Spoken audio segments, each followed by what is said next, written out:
Developer spreads. Not enough people talk about developer spreads. Developer spreads is one of the most important concepts to understand as a real estate investor. What a developer spread means is, can I buy properties for 50K and then put money into them and then they're worth like 225 to 250? If I can do that, there's a spread there. There's a developer spread there between what I can buy for and what the after repair value is.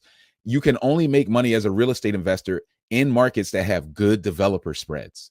This is why I might not want to be in Cleveland right now, because I can buy the property for 50K, but it's only worth 125. That only gives me $75,000 of a spread to rehab this property. Guess what? If the property's 2,000 square feet and it was built 80 years ago, and every investor who owned that property before has just done deferred maintenance, just push it into the future. Now you're coming in 2025 to buy this property that hasn't been rehabbed since 1982. Literally. It's got knob and tube wiring. It's got lead in it.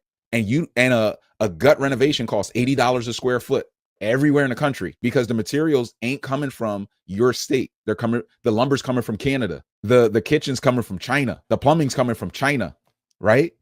These materials are coming in from other countries here, which means the cost of the materials are the same across the country. Only the cost of labor is changing, but it ain't changing that much. So if the cost is the cost, and I only have 75K to do a 2,000 square foot property that needs really 120,000, then I have to cut corners. Now I have a rental property that's constantly breaking, and I can't put the money it needs in it because there's not a developer spread. So I'm not there. I'd rather spend more money or go in a slightly more expensive market like Philly, where there's a developer spread where I can build quality properties. Because what you don't want to do is build a 20 property portfolio that becomes a headache and a nightmare because you had to cut corners. Yeah, you'll go real fast, but it's going to turn on you. It's going to turn on you. I already know, but you might not know if you're just getting started. I'm warning you. You need developer spread. You need to be able to do a good rehab. Guess when's the best time to rehab a property? Before a tenant's in it. Have you ever tried to rehab a property with someone living in it? It's a nightmare. Try coordinating your contractors with somebody's cat. Now, my cat's sick today, and I'm trying to get, I'm trying to get 10 guys in here. Getting my guys coordinated is like herding cats. Now I got to deal with your dog, your cat.